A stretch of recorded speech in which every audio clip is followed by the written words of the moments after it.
소외연서 중에서요 6명을 저희가 이제 쭉 할 거예요. 아까 이제 이사야 제가 이제 했던 것처럼 전체적인 핵심 위주로 말씀을 드리려고 합니다. 호세아는요 사실 그 소외연서 12권 중에서 가장 뭐 이제 다 중요하지만 그 중에서도 좀 가장 중요한 책 중에 하나가 아닐까 저 개인적으로는 그렇게 생각을 하는데요. 아까 이제 이사야 때 저희가 같이 봤던 그러니까 심판과 구원 이 틀을 가지고 좀 접근하시면은 좀 더 이제 쉬울 것 같아요. 그래서 이제 여기 PPT 내용과 그리고 이 PPT 내용은 이 강의 안에 다 있는 겁니다. 그리고 특히 이제 이 강의 안에 있는 표를 좀 같이 보시면서 좀 얘기를 나눠보면 좋겠는데요. 일단 호세아에서는 그 1장이랑 2장이 특히 중요합니다. 특히 중요하고 그 이후에 나오는 메시지들은 그 1장과 2장이 좀 이해가 되시면은 어느 정도 이제 쉽게 이해하실 수 있는데요. 호세아 같은 경우에 하나님이 이스라엘과 하나님의 관계를 이야기를 해주시기 위해서 한 가지 상징 행위를 시켜요. 그게 뭐냐? 고멜이라는 창녀와 결혼을 하게 하십니다. 근데 이 고멜은요, 사실 이제 한 남자한테만 있는 것을 굉장히 싫어하는 사람이어서 호세아와 한 다음에 계속 도망을 갑니다. 도망을 갈 때마다 호세아가 다시 데려와서 살고, 그러면 또 도망가고, 그러면 또 데려와서 살고, 이게 이제 계속 반복이 돼요. 그 고멜의 모습이 이스라엘 백성의 모습이라는 거죠. 특히 이제 호세아가 북왕국 여로보암 2세 때 활동을 했는데요. 여로보암 2세가요 특징이 두 개가 있습니다. 하나는 굉장히 약한 왕이었다라는 게 하나가 있고요. 또 하나는 정치적으로 봤을 때는 가장 강력했던, 가장 북이스라엘이 번성했던 시기가 바로 여로보암 2세 왕이었다.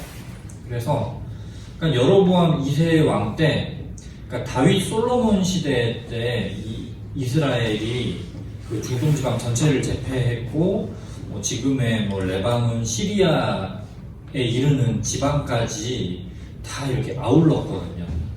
그 통치 영역이. 그 다윗 솔로몬 때 통치 영역을 이 여로보암 2세 때 회복을 다 해요. 여로보암 2세 통치 영역과 그 예루살렘 변두리의 그 남유다 영역을 합치면 다윗 솔로몬 때 영역이 거의 정확히 나옵니다. 그러니까 정치적으로는 굉장히 번성했던 시기였지만 하나님께서 보시는 기준은 하나님 뜻대로 살았느냐 살지 않았느냐, 그래서 그 기준으로 봤을 때는 굉장히 악한 왕이었다. 그리고 하나님 백성 이스라엘의 모습이 이 호세아와 결혼시킨 창녀 고멜의 모습과 똑같았다라는 겁니다. 이 고멜과 호세아 사이에서 아이가 3명이 나와요. 3명이 나오는데 이스라엘은 또 특징 중에 하나가 이름이 굉장한 의미를 담고 있습니다. 예수님 우리가 보통 부르잖아요. 근데 예수라는 이름이 여호수아라는 히브리 이름을 아람어식으로 이제 부른 게, 그러니까 훈민정음에서 한글식으로 이렇게 부른 거라고 쉽게 생각하시면은 그렇게 생각하시면 될 텐데, 여호수아는요 그 이름이 야훼 하나님은 우리의 구원이시다 라는 뜻이거든요. 그 예수님 이름 뜻 자체가 하나님이 우리의 구원이시다 라는 뜻인 거예요. 그런 식으로 이름의 뜻이, 물론 우리도 이제 성도님들 이제 성함에 이제 붙여진 이름들이 의미가 다들 이제 크지만, 이스라엘은 지금 우리 이름 이렇게 의미 큰 것보다 이제 더 컸고, 이제 여기에 또 하나님이 하시고자 하시는 메시지가 담겨져 있는 경우가 많이 있었습니다. 3명을 낳아요. 3명을 낳는데 첫째 아이 이름이 이스르엘입니다. 이스르엘은요 그 북이스라엘 지역에 유명한 이스라엘 평지가 있어요. 그러니까 평원. 거의 다 산지인데 그 중에 이제 평원이 이렇게 넓게 펼쳐져 있는 곳이 있습니다. 여기가 왜 중요하느냐? 북이스라엘이 200년 동안 통치를 하는데 200년 동안 하나님 뜻대로 살았던 왕이 한 명도 없었어요. 이제 그러니까 열왕기 상하 보시면은 뭐 남왕국에는 그래도 뭐그 다윗의 길을 따라서 갔다 뭐 이렇게 언급하는 왕들이 몇 명이 나오지만 북이스라엘 왕들은 전부 다 그 북이스라엘을 건국한 여로보암 1세 여로보암처럼 악한 길을 걸어갔다. 전부 다 그렇게 나오는데 딱 한 명이 그렇지 않은 평가가 나온 사람이 있습니다. 바로 쿠데타를 일으켜서 이제 아합 왕 일족을 전부 다 몰아내고 왕이 된 예후가 쿠데타를 일으킬 때 이제 그 아합 왕 일행과 그 일족과 전투를 벌여서 이기는 지역이 바로 이스라엘 평원입니다. 그래서 이제 그리고 그 예후 왕조에서 지금 통치를 하던 때였어요. 그러니까 한마디로 이스라엘의 이름을 이스라엘로 지었다. 이거는 이스라엘을 기억해라. 이스라엘에서 여로보암 2세의 증조부 예후가 하나님 뜻대로 아합 일족을 몰아내고 왕이 됐던 그때를 떠올려라. 한마디로 하나님 뜻대로 돌아가라 라는 의미가 이스라엘이라는 아이 이름에 있는 거죠. 하지만 이스라엘 백성은 돌이킬 줄 몰랐죠. 그래서 둘째 여자아이가 태어났을 때 루하마라고 이름을 짓습니다.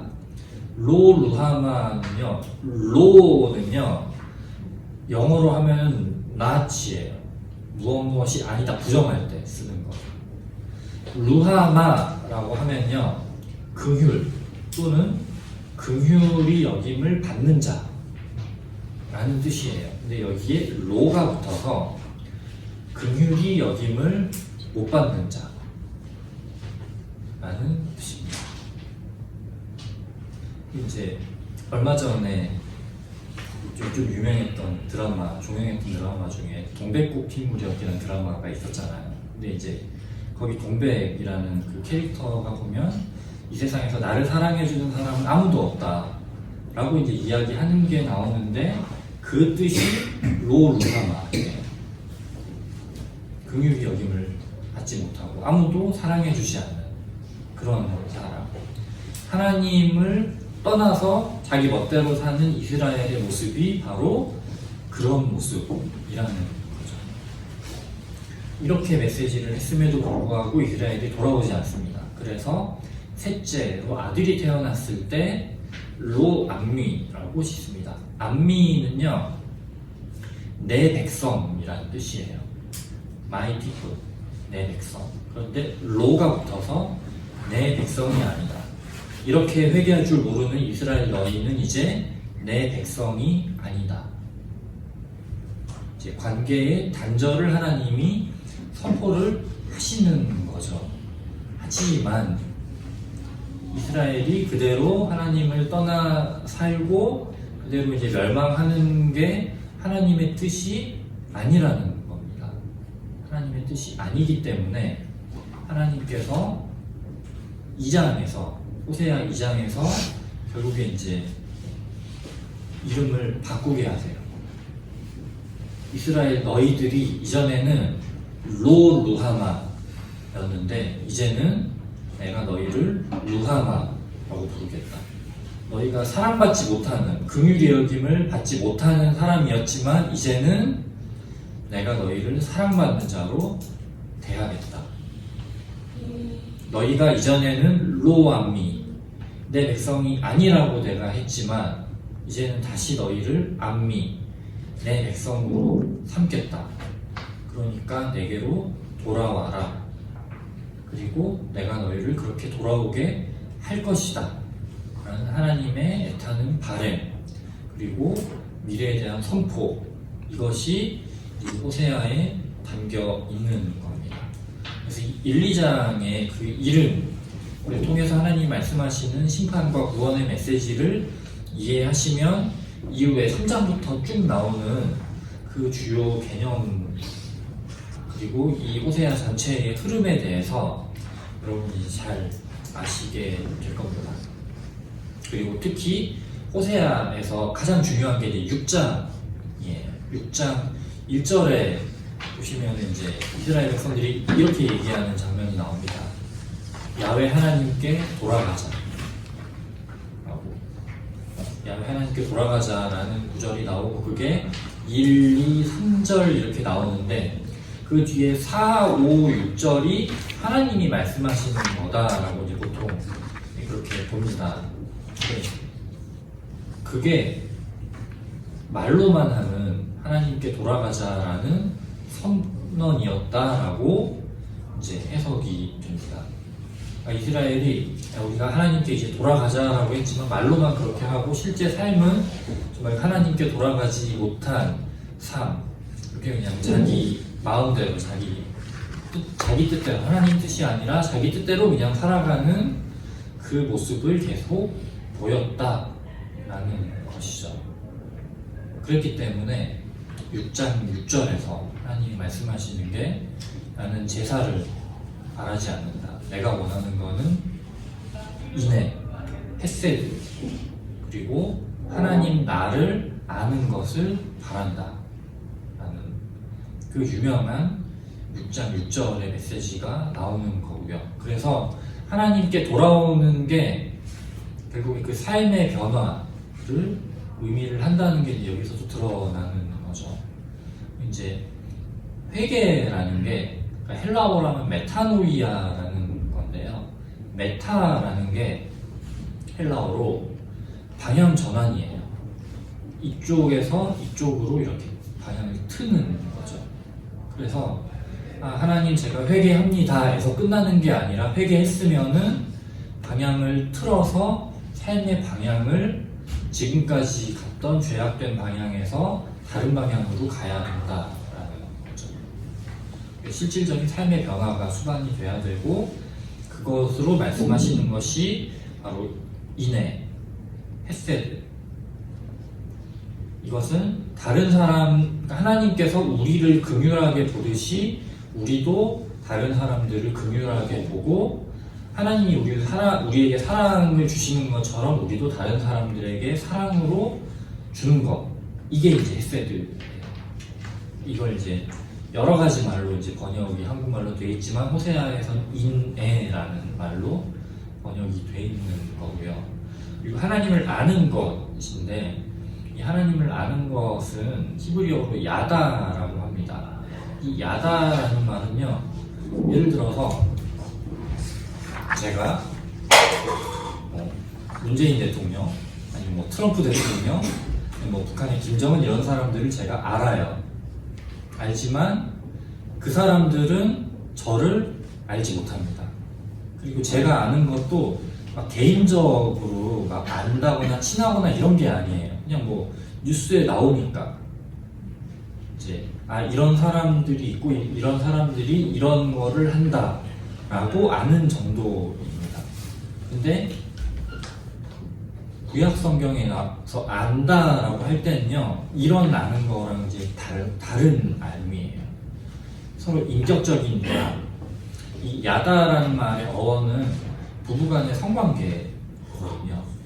그러니까 부부가 이제 같이 성관계를 가지는 부부가 인격적으로 서로 깊이 아는 것처럼 아는 게 이제 구약 성경에서 나오는 아는 것입니다. 그러니까 하나님을 안다라고 했을 때 하나님이라는 분이 계시지에서 끝나는 게 아니라, 그 이분이 정말 말 그대로 나의 주, 나의 하나님이 되는 게 하나님을 아는 거예요. 하나님과 인격적인 교제를 누리면서 살아가는 게 하나님을 아는 것입니다. 그리고 그렇게 되기 위해서는 이스라엘이 의지하고 있던 다른 뭐 강대국이라거나 다른 우상들을 다 버려야 되겠죠. 사실 이스라엘이 지금 하나님을 떠났다고 하나님이 계속 말씀하시지만 하나님 계속 섬겼거든요. 예배를 계속 드렸어요. 그러니까 남왕국엔 예루살렘 성전이 있잖아요.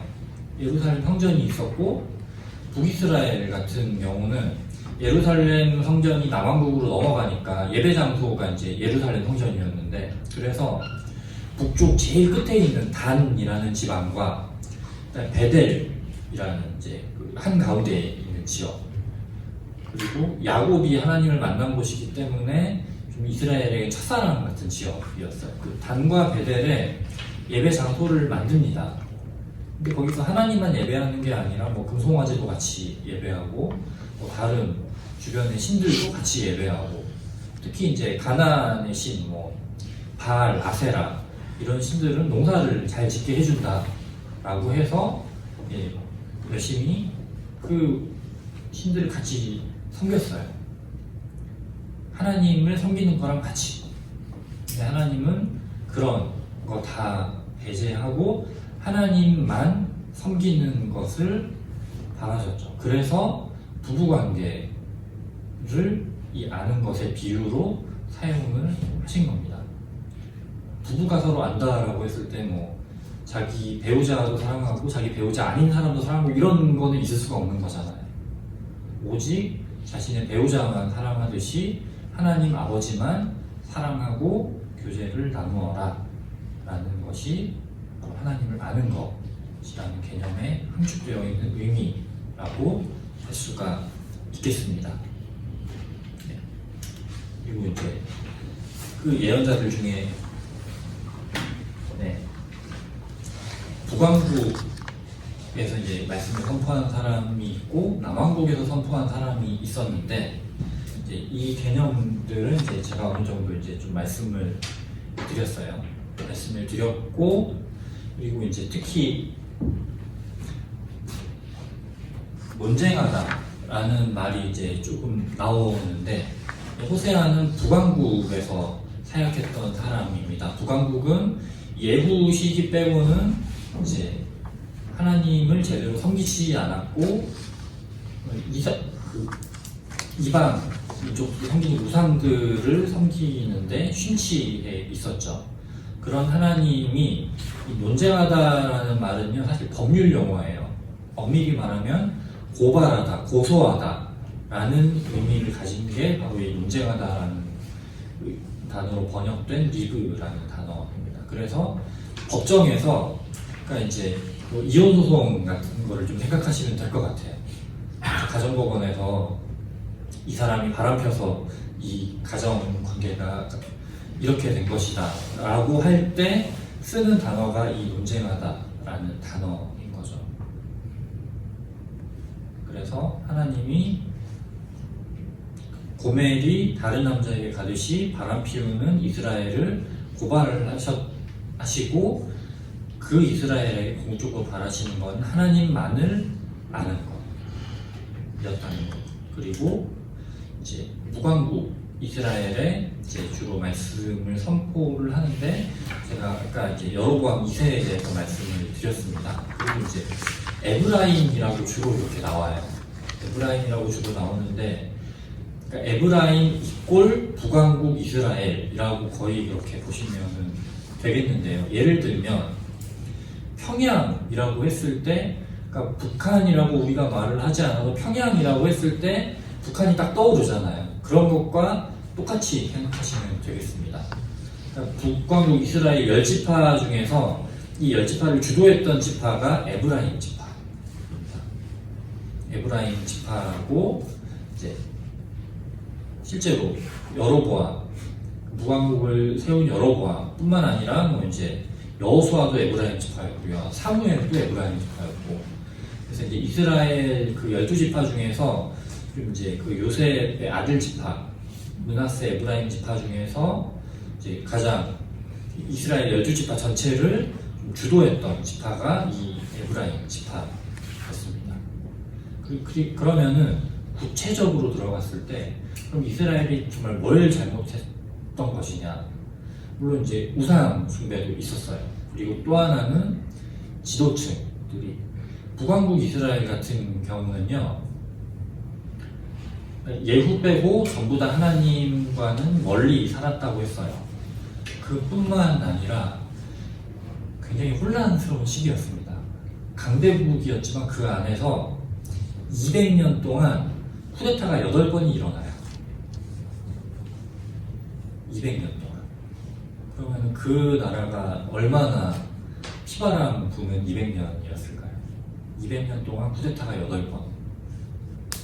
그리고 그때마다 그 앞전의 왕조들이 이제 몰살당하는 피해 역사가 끊이지 않고 계속 일어났던 것이 북이스라엘 200년 역사였고, 그리고 아수르냐 애굽이냐 그 사이에서 계속 저울질하면서 아수르와 손을 잡으면 이제 이 심판에서 우리가 벗어날 수 있겠지, 이 어려움에서 벗어날 수 있겠지, 끊임없이 그런 선택을 했던 것이 이제 북이스라엘이었습니다. 그리고 이방 민족들의 그 우상들을 열심히 섬겼던 것이 또 북이스라엘이기도 했었고요. 그래서 베델에 금송아지를 세웠다라는 게 정말 이게 상징적인 겁니다. 야곱이 하나님을 만났던 바로 그곳에 금송아지를 세워서 이방 민족의 신을 섬겼다라는 것. 그것이 좀 상징적으로 보여줄 수 있겠고요. 그래서 이제 이것과 관련돼서 중요하게 나오는 구절 중에 하나가 9장에서 11장 사이에 나오는 역사회상 부분입니다. 이 역사회상은요, 그러니까 출애굽의 역사를 끄집어내요. 이미 출애굽이 일어난 지 거의 1000년이 넘었던, 거의 2000년 가까이 되는, 그러니까 지금 고조선 얘기하는 거랑 거의 비슷한 느낌입니다. 출애굽 때를 생각해봐 라고 하면서 이제 그때 하나님이 어떻게 신실하게 너희를 사랑하셔서 너희를 애굽에서 적과 꿀이 흐르는 이 땅으로 이제 이끌어 오셨느냐. 하나님은 신실하셨는데 지금 너희는 신실하지 못하다.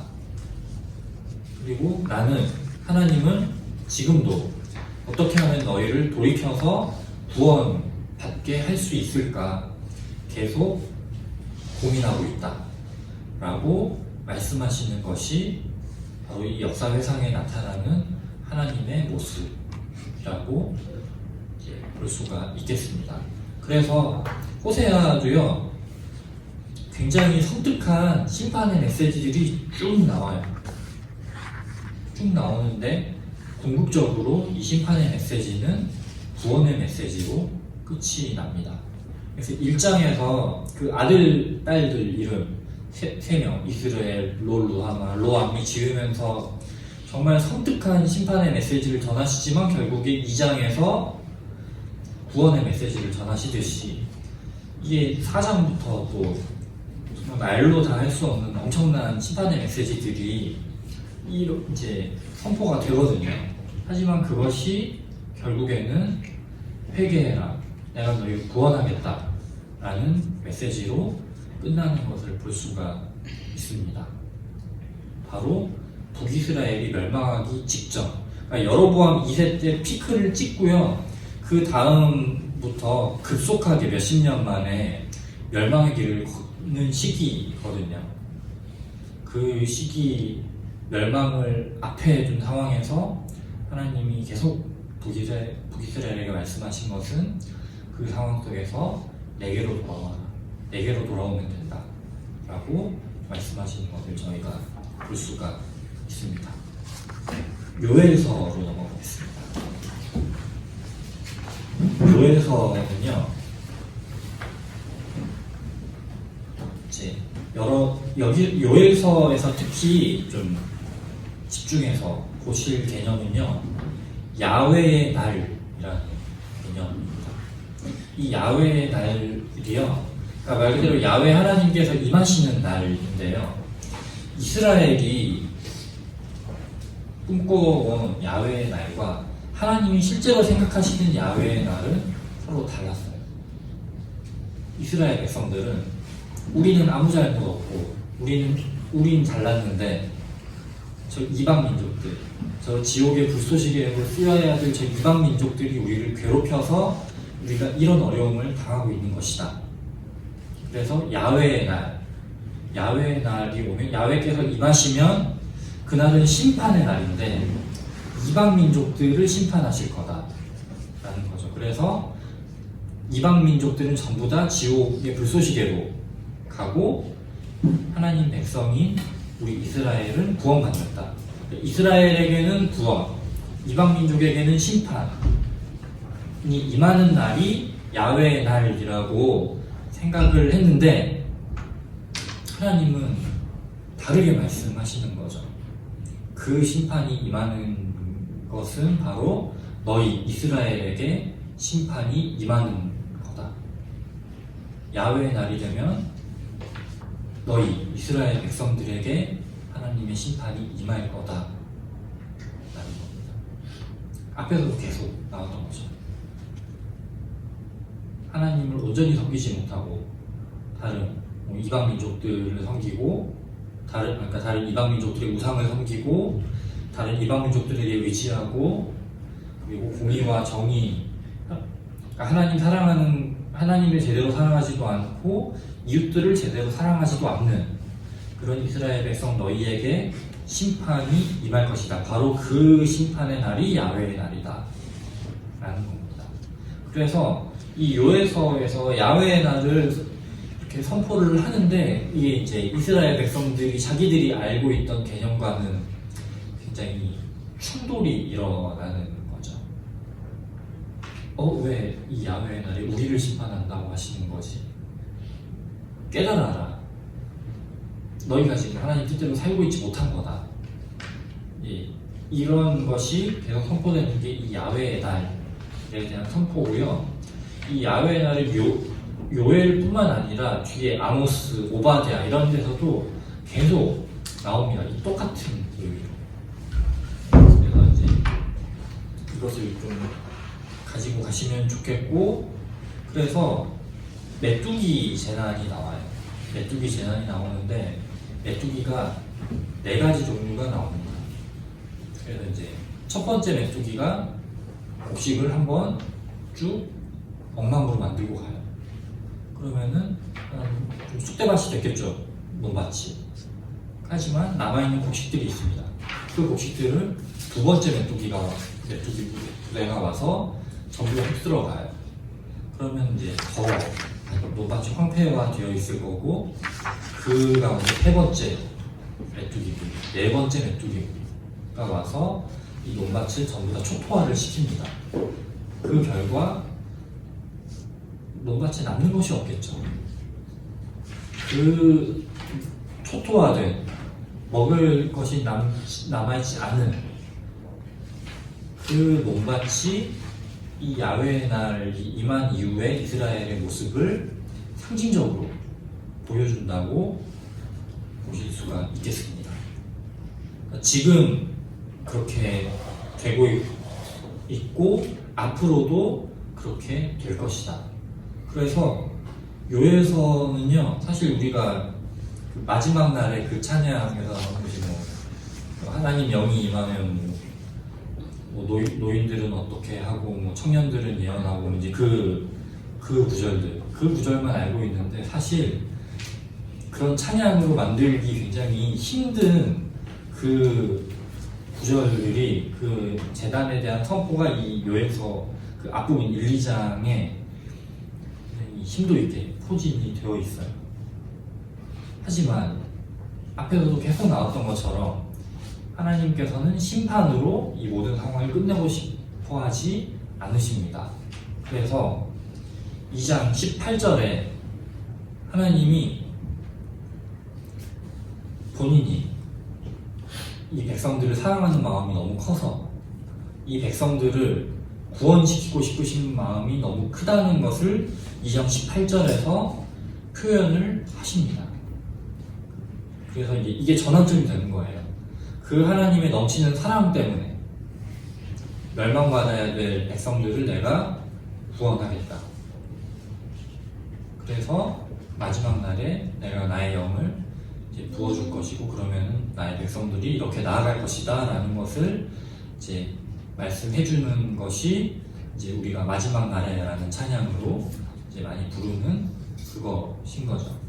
그리고 그 모습이 이제 초대교회 때 일어난 역사가 바로 사도행전인 거고, 그래서 이 묘에서 2장 28절에서 32절까지의 이 말씀이 사도행전에서 인용이 되고 있는 것이죠.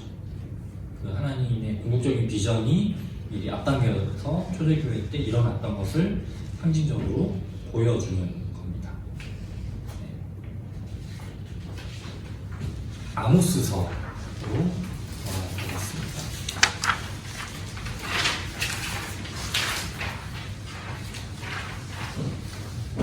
아모스서도요, 이제 이게 상당히 중요한데, 아모스서는 이제 북왕국 이스라엘에 대한 재난 예언인데, 아모스는요 북왕국 사람이 아니에요. 남왕국 남유다 사람입니다. 그러니까 남왕국 유다 사람인데 굳이 북왕국까지 넘어가서 예언을 한 거죠. 왜냐? 하나님께서 그렇게 예언하라고 시키셨기 때문에. 그리고 이 시기는요, 아까도 계속 말씀드렸던 여로보암 2세 시대예요. 북왕국이 가장 찬란했던 그 시기에 하나님이 북왕국의 심판의 메시지를 전하라고 보내십니다.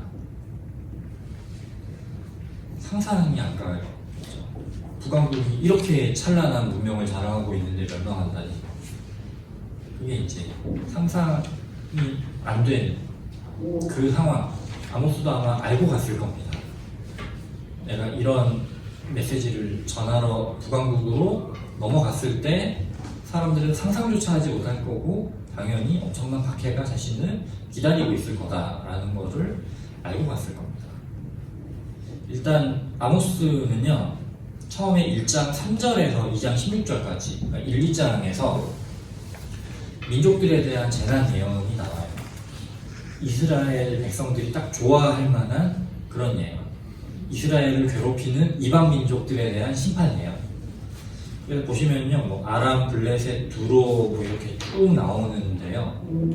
그러니까 이스라엘이 이렇게 있으면은 서쪽부터 해서 이렇게 남쪽, 동쪽, 북쪽으로 약간 나선형으로 돌아가면서 이 민족들이 나옵니다. 아람, 블레셋, 두로, 에돔, 암몬, 모압 이렇게 가는데 그냥 이렇게 이스라엘 유다가 이렇게 있으면 그냥 원으로 이렇게 돌아가면서 암몬, 모압까지, 이게 동쪽이거든요. 여기까지 이제 그 재난을 선포하고 보통 끝날 거예요. 유다와 이스라엘 사람들이 이제 상상하는 그 관념에 따르면 이방 민족들에 대한 심판 예언, 그리고 2장 3절까지 하고 아모스서는 끝. 이스라엘 백성들의 당시 관점으로는 그랬겠지만 갑자기 2장 4절 5절에서 남왕국 유다에 대한 걸로 넘어갑니다. 그리고 이 심판 예언도요, 나선형으로 하면서 점점 유다 이스라엘이 있는 지역으로 좁혀오는 듯한 그 구조를 지금 취하고 있어요.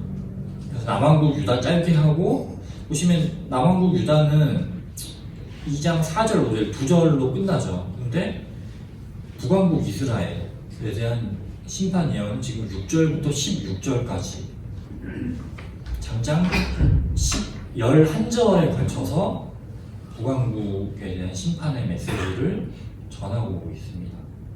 그리고 이 심판의 메시지는 정말 우리가 입으로 담기에도 굉장히 좀 힘든, 그리고 뭔가 우리가 뭐 말씀, 암송, 성구 이런 걸로 하기에도 굉장히 좀 엄하게 느껴질 수 있는 그런 굉장히 고강도의 심판의 메시지가 북이스라엘에게 전해지고 있습니다.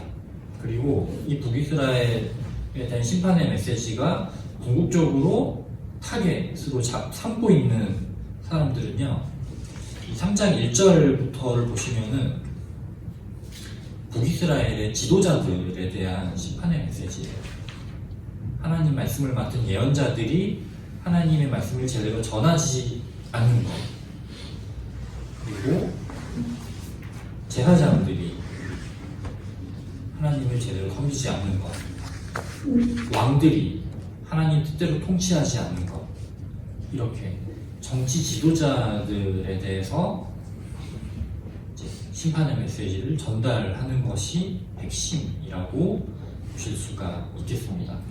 지금 그 아모스가 남왕국에서 이렇게 넘어온 사람이라고 했잖아요. 근데 이제 7장 10절에서 17절까지 보시면요, 아마샤라는 그 북왕국의 유명한 제사장과 대립을 하는 장면이 나옵니다. 아마샤가 아모스에게 너 남왕국으로 돌아가라 라고 이야기를 해요. 이 베델은 너 이 베델이 어떤 곳인 줄 아느냐, 야곱이 하나님 만난 곳이다. 이런 성스러운 곳에서 그런 이상한 말 퍼뜨리지 말고 너 있던 북왕국으로 돌아가라 라고 하는데, 아모스가 그 아마샤에 대해서도 강도 높은 심판의 메시지를 선포를 했죠. 그래서 이제 이 아모스가 북왕국에 대해서 심판의 메시지를 전할 때 그 타겟이 되는 게 북왕국의 정치 지도자들, 종교 지도자들이다 라는 것. 그리고 이제 아까 봤던 야훼의 날이라는 게 똑같이 나오고요. 그리고 7장 1절에서 9장 6절까지를 보시면요, 환상이 5개가 나와요. 환상이 5개가 나오는데, 이 5개의 환상이 전부 다 심판에 대한 겁니다. 전부 다 심판에 대한 거고, 근데 심판을 전하시지만 하나님께서 결국에 자기 안에 있는 그 넘쳐나는 사랑 때문에 결국에 그 심판을 철회하시고 구원하겠다라고 이제 메시지를 전하신다라고 제가 계속 말씀을 드렸잖아요. 여기서도 똑같이 첫 번째 환상, 메뚜기 환상인데요, 이거 철회하십니다. 두 번째 환상, 불로 너희를 다스리겠다.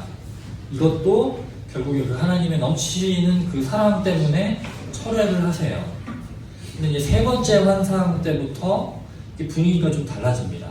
다림줄은요, 이제 건물 건축할 때 이렇게 이제 측량하는 게 다림줄이에요. 건물이 제대로 반듯하게 올라가는지를 측정하는 줄이 바로 다림줄입니다. 이 다림줄로 하나님이 북이스라엘을 이렇게 재보시는 거예요. 제대로 세워져 있는 건지. 당연히 하나님 뜻대로 살아가지 않는 북왕국 이스라엘은 그 하나님의 그 건축 기준에 미달이 되는 거죠. 이것이 나온 다음에 북왕국의 정치 종교 지도자를 상징했던 아마샤에 대한 심판의 메시지가 나오고, 네 번째, 다섯 번째 실과 광주리 제단교태 하나님이 네 번째, 다섯 번째 환상이 심판의 환상이 나오는데 이 심판의 환상들이 철회되지 않습니다. 그래서 심판하시겠다 라는 그 의지가 분명하게 드러나는 거죠. 분명하게 드러나지만 그럼에도 불구하고 심판하고 멸망까지 가겠지만 내가 결국에는 가장 마지막에는 그럼에도 불구하고 너희를 구원하겠다라는 구원 예언으로 주장해서 끝나는 것을 볼 수가 있습니다. 그래서 이제 그 심판과 구원 사이에서 하나님께서 계속 이제 이스라엘을 보시며 이제 회개를 촉구하시는 그 모습이 아모스서에서도 잘 드러나 있고요. 그리고 이제 호세아, 아모스 계속 이제 이스라엘의 정치 종교 지도자들에 대한 경고의 메시지가 계속 나온다는 거 보시면은 되겠습니다. 그리고 지금 여기 10쪽에서 11쪽까지 보시면은 3장에서 6장까지를 특히 이제 구조를 제가 적어놨어요. 적어놨는데 특징적인 건요. 3장에서 4장까지 계속 이제 심판의 메시지가 나오는데 마지막 4장 13절이 송영으로 끝납니다. 하나님을 찬송하는 거. 그러니까 이제 하나님을 찬송하는 걸로 심판의 메시지가 끝난다라는 건요. 이스라엘에 대한 심판이 이게 뭔가 하나님이 삐꼬지 하신다거나 분풀이를 하신다거나 이런 게 아니라 하나님이 하나님 되심을 드러나기 위한 과정이라는 거죠. 그래서 심판 이후에 남게 되는 건요. 하나님이 하나님 되심만이 드러나는 겁니다. 다른 모든 우상은 다 진짜 신이 아니고 하나님만이 유일한 구원자, 하나님만이 온 세상의 경배를 받기 합당하신 분, 이것만 드러난다는 거죠. 그 모든 심판 이후에는. 그래서 그런 하나님 찬양합니다. 그리고 이제 끝난다 라는 거고요. 이게 이제 5장, 6장에도 똑같이 나타나는데요. 5장 1절에서 17절까지도요, 보시면요, 이게 대칭구조예요. 대칭구조 아까 말씀드렸었죠. 가장 가운데에 있는 메시지가 가장 중요하다.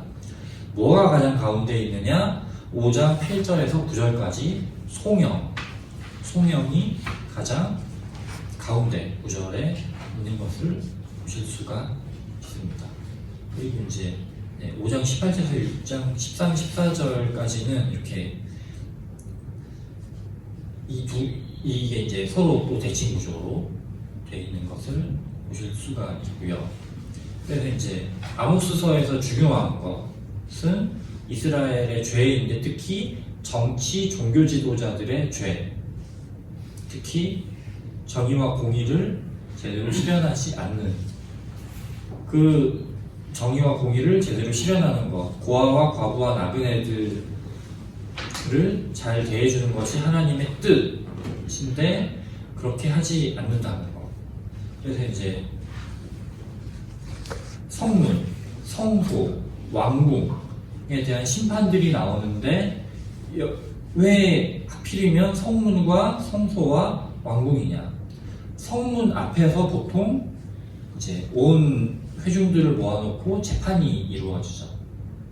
그 성문 앞에서 이루어지는 재판이 하나님 뜻을 전혀 반영하고 있지 않다. 성소에서 하나님만을 예배하는 온전한 예배가 드려져야 되는데 그렇지 않다. 왕궁에서 하나님의 뜻에 입각한 적절한 통치가 이루어져야 하지만 그렇게 되고 있지 않다라는 겁니다. 그렇게 되었을 때 하나님께서 정치 종교 지도자들을 심판하시겠다. 그래서요, 이사야에서도 이제 좀 나왔었지만은 이제 아모스서에서도 나오는 게 애가입니다.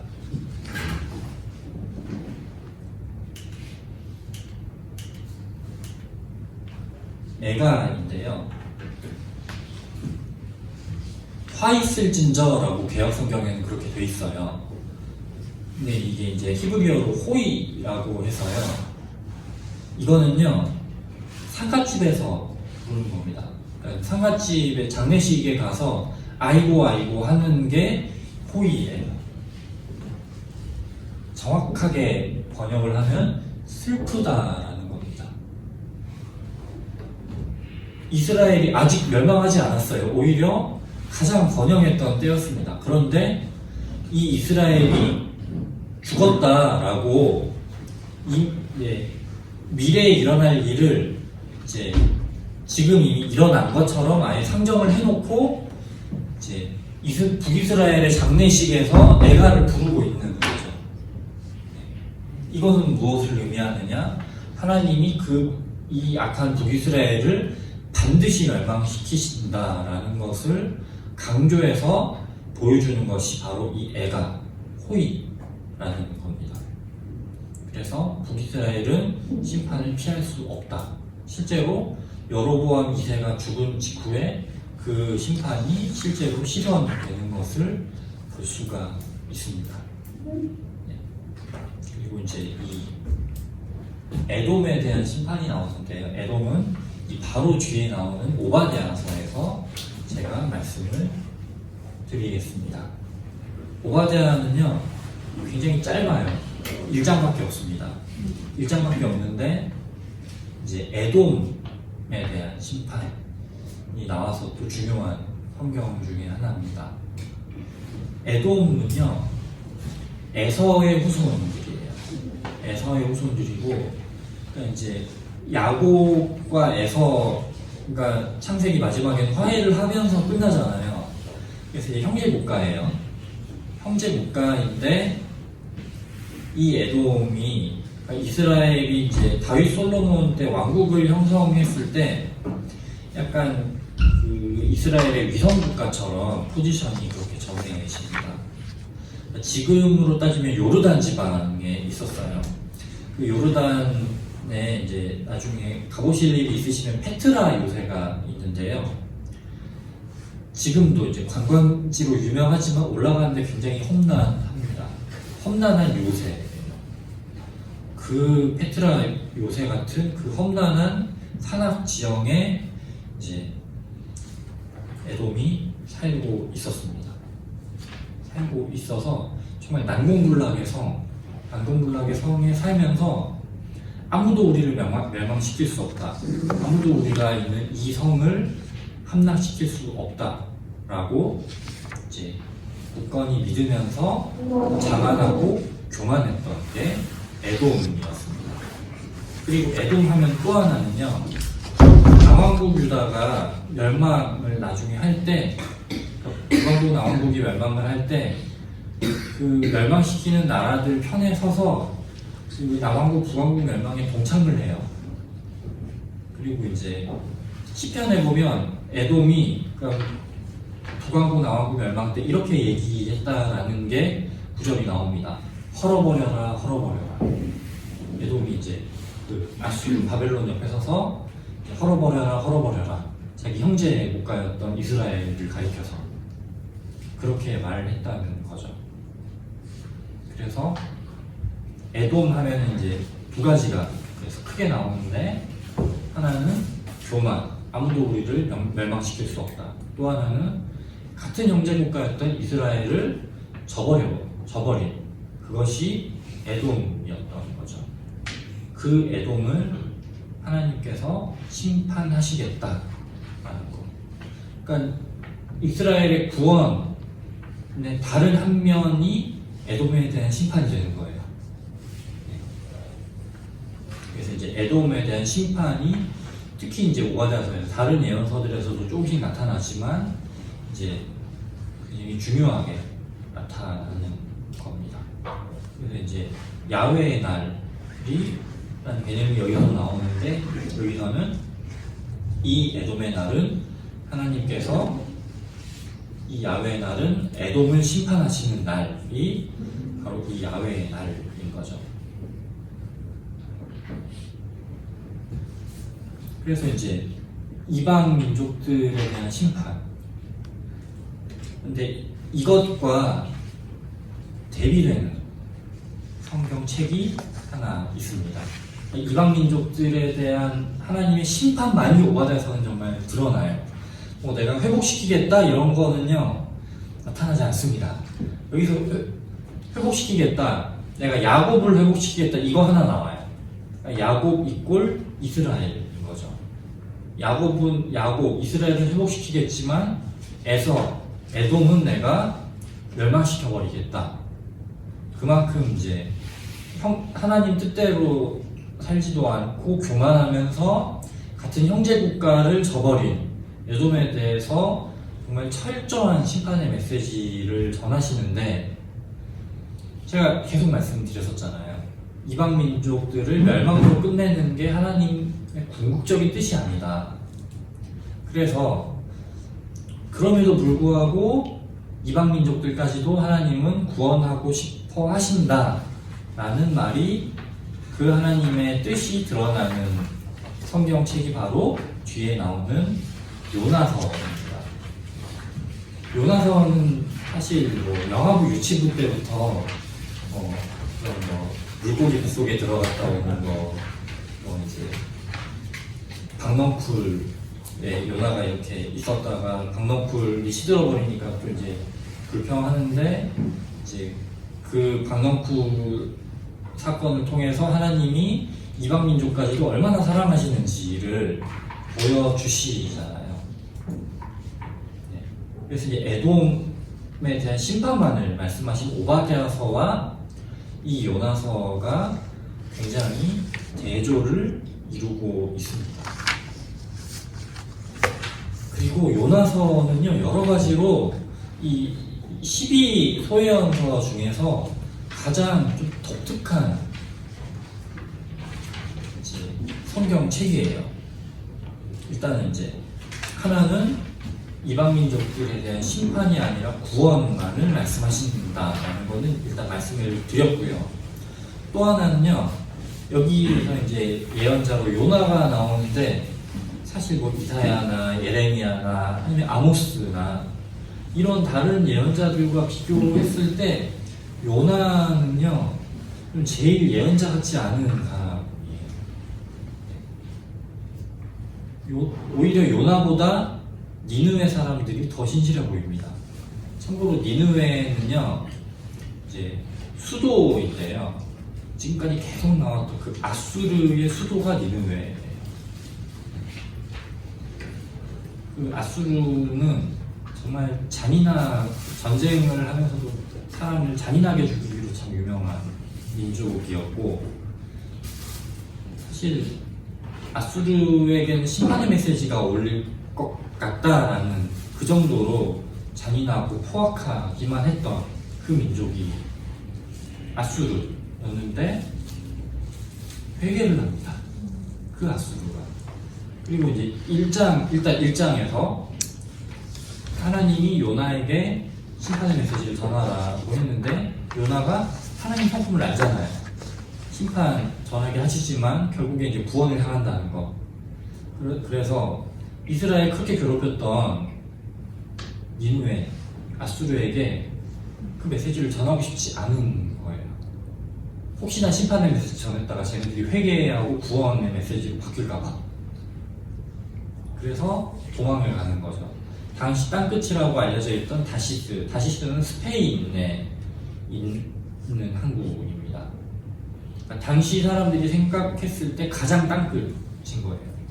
거기로 가는데 폭풍을 만나잖아요. 여러분 잘 아시는 것처럼. 폭풍을 만났을 때 기도하는 사람 요나 아닙니다. 선원들이 기도하죠. 근데 선원들이 하나님 믿는 사람들이 아니에요.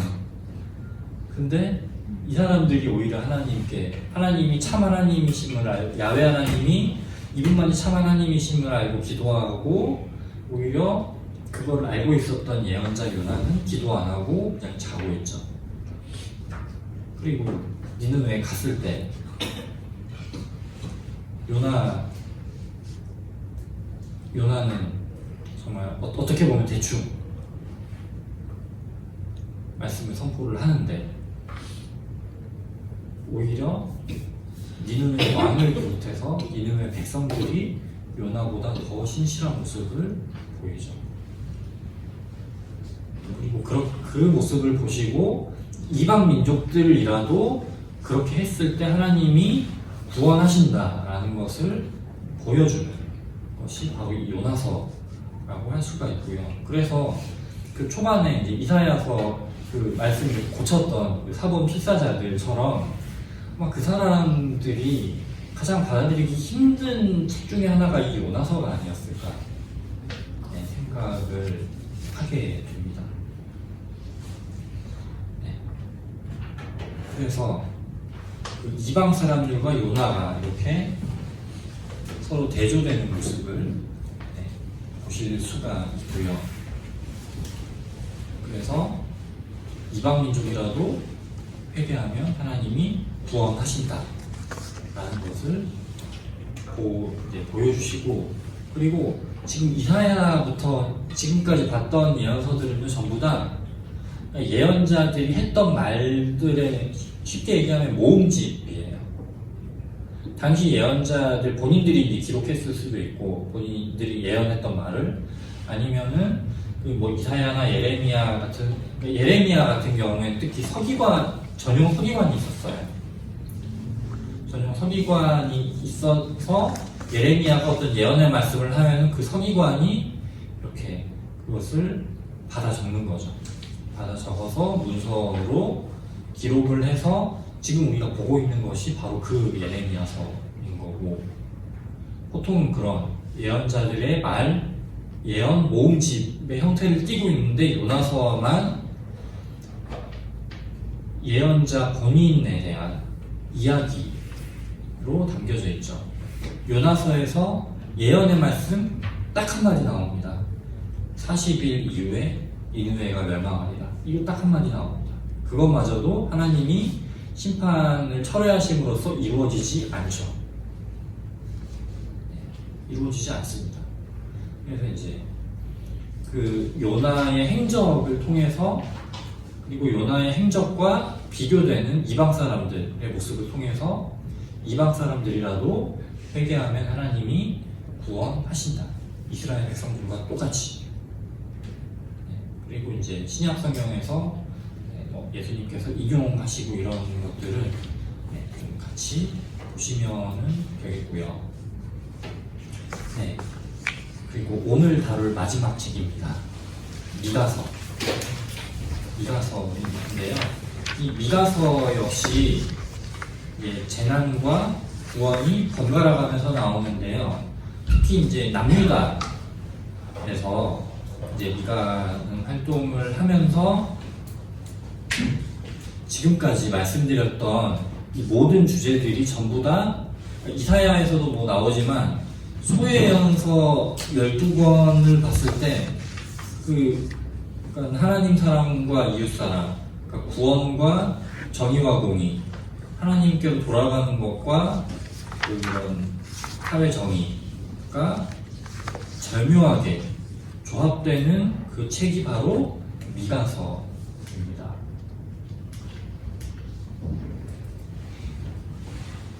이것이 이제 특징적으로 보여주는 것이 미가서 6장 8절에 나오는 거죠. 여기서 이제 나오는 것, 정의를 행하고 인자. 여기서 말하는 인자는 이제 사람의 아들이 아니라 아까 말씀드렸던 헤세드.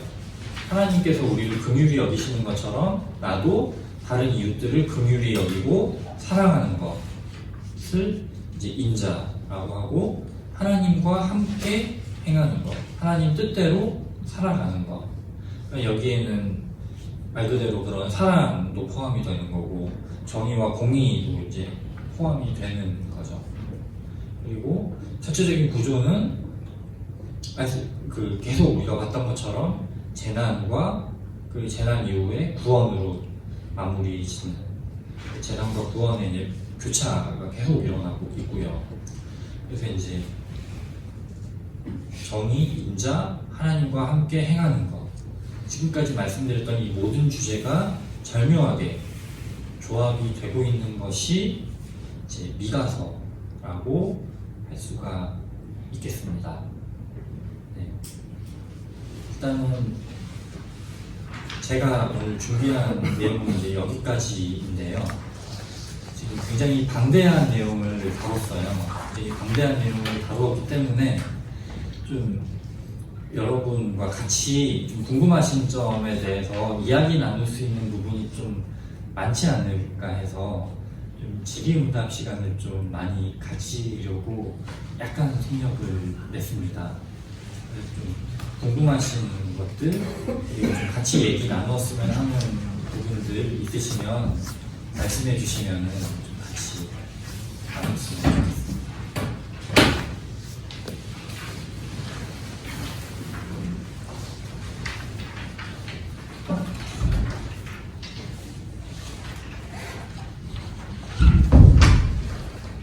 예언서를 이제 앞뒤를 한 다음에 중간을 또 좌우 대칭이라고 말씀하셨잖아요. 예. 그렇게 판단하고 해석하는 특별한 이유가 있나요? 아니면 그렇게까지 해석이 됐다면 왜 그렇다라고 예언서를 연구하시는 분들이 생각하는지 혹시 그런 내용들이 있는지 궁금해요. 그 이제 대칭 구조가요. 그러니까 이제 그 구절들이 예언서뿐만 아니라 뭐 시편이나 이제 그런 구약의 다른 곳에서도 이제 그렇게 그런 표현 방식이 쓰이는 구절들이 굉장히 많이 나오고요.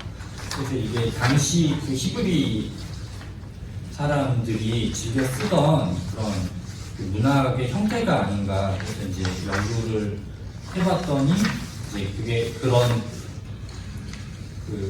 그러니까 그 대칭 구조 그리고 이제 교차 그 심판과 구원의 교차 구조 이것이 이제 하나의 그 문학 양식이었고 그 문학 양식을 그대로 쓴 거였다라고 그 본문 자체를 해석하다 보니까 그것이 굉장히 빈번하게 나와서 이제 그거를 보다 보니까 하나의 형식이 있더라라고 좀 그렇게 접근이 된 걸로 알고 있습니다.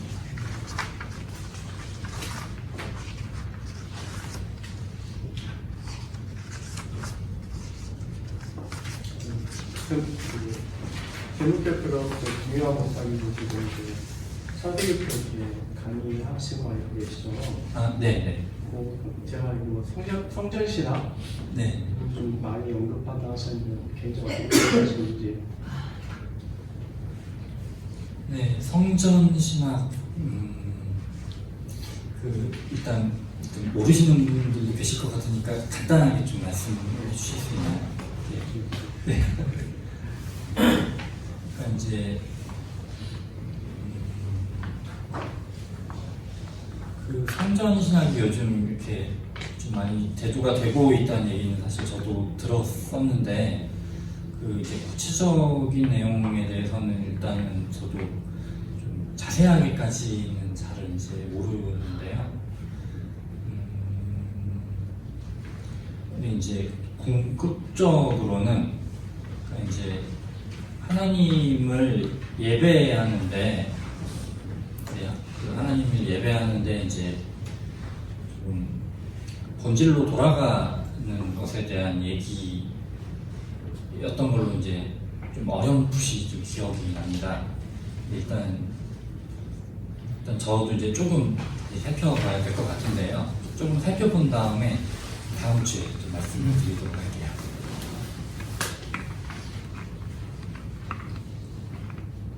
여기 좀 궁금한 게요. 사실 그 보통 하나님께서 자녀로 삼으시는 북쪽 이스라엘보다는 남쪽 유다잖아요. 예. 그래서 예언을 하면 주로 유다 사람들을 공부하고 유다 사람들에 대한 어떤 그 가이드를 제시할 것 같은데 계속 북쪽 이스라엘 이야기를 많이 해. 물론 당연히 나오긴 하겠지만 네. 그래도 많이 하잖아요. 예. 굉장히 많은 부분을 북쪽 이스라엘 오기서 많이 다루는데 그거는 하나님께서 그렇게 하신 이유가 뭔가 그냥 물론 모든 이스라엘 다 통치하시지만 그래도 남쪽 유다를 예수님의 어떤 조상으로서 그쪽을 더 공부하고 좀 있을 때 남쪽 유다가 굳이 잘해서는 아닌 것 같은데. 예, 그렇죠. 어떻게 생각하세요? 그러니까 하나님께서 하나님의 백성이라고 했을 때 물론 그 남유다 유다 자손에서 예수님이 나오시기는 하시지만 그 유다 자손이 아닌 나머지 10지파들에 대해서도 결국에 너희들도 똑같이 내 백성이다 라는 인식을 계속 좀 드러내신 게 아닐까. 그래서 사실 소외연서 저도 정리하다가 좀 깜짝 놀랐거든요. 남유다에 대한 거는 사실 지금 보니까 별로 없고 다 북이스라엘에 대한 거잖아요. 그리고 특히 포로 귀환 이후에 사실 북이스라엘은 인종적으로는요 이제 없어져요. 왜냐? 그러니까 그 아메리카 대륙에 이렇게 유럽 사람들이 와서 통치 식민지로 이제 삼고 인디언들과 그 고대 문명 파괴하고 이제 정복을 할 때 그 북미와 남미가 이제 정책이 서로 달랐잖아요. 북미 같은 경우에는 이제 그 인디언과 유럽인들이 인종을 섞지 않죠.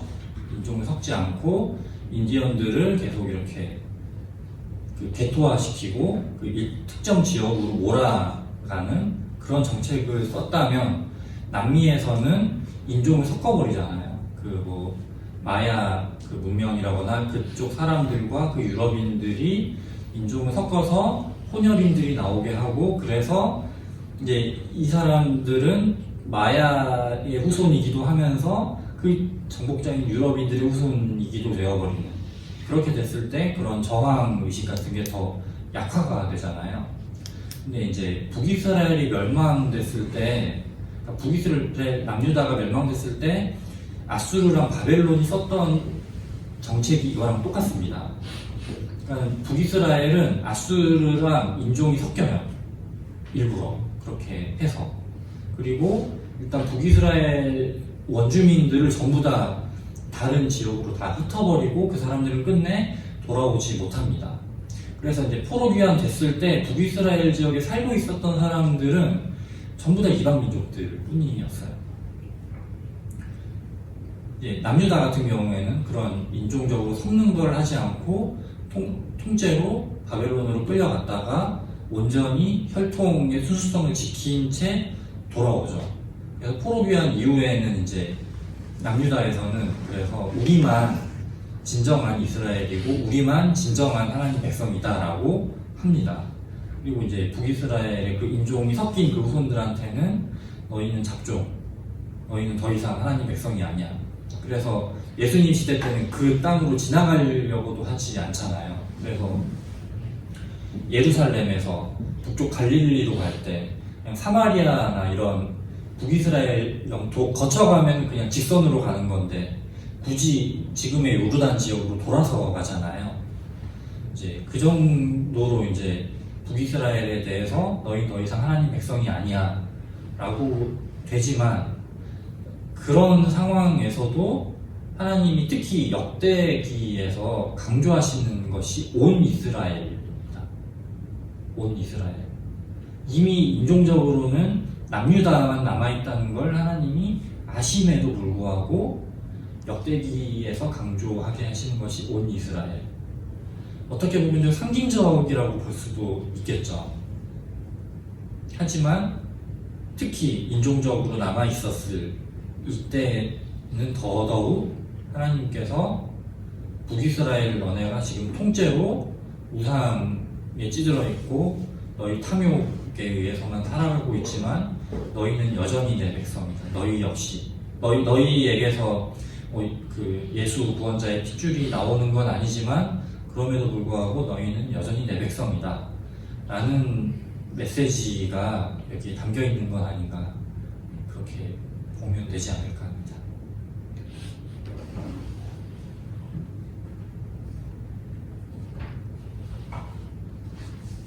또 같이 얘기 나눠보실 거 있으시면 말씀해 주시면 좋겠습니다.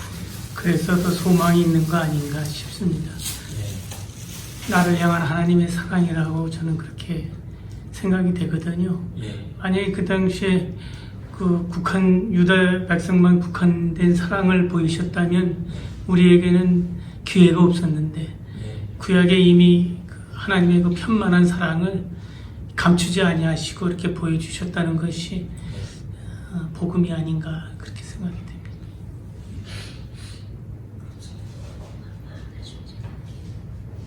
그래서 그 서두에 말씀드렸던 것처럼 정말 사람 뜻과 하나님 뜻이 서로 달라서 다행인 거죠. 그래서 이제 좀 그 이방 민족까지도 결국에 구원하기 원하시는 그 하나님의 그 좀 큰 비전, 그것을 저희가 이 예언서를 통해서 좀 봤으면 좋겠고요. 그리고 이제 그것이 이제 다음 주에 저희가 하게 되는 남왕국 잔존기, 그리고 이제 포로 귀환 이후의 역사에서 더 좀 분명하게 드러나지 않을까 합니다. 그러면 오늘은 여기까지 하도록 하겠습니다.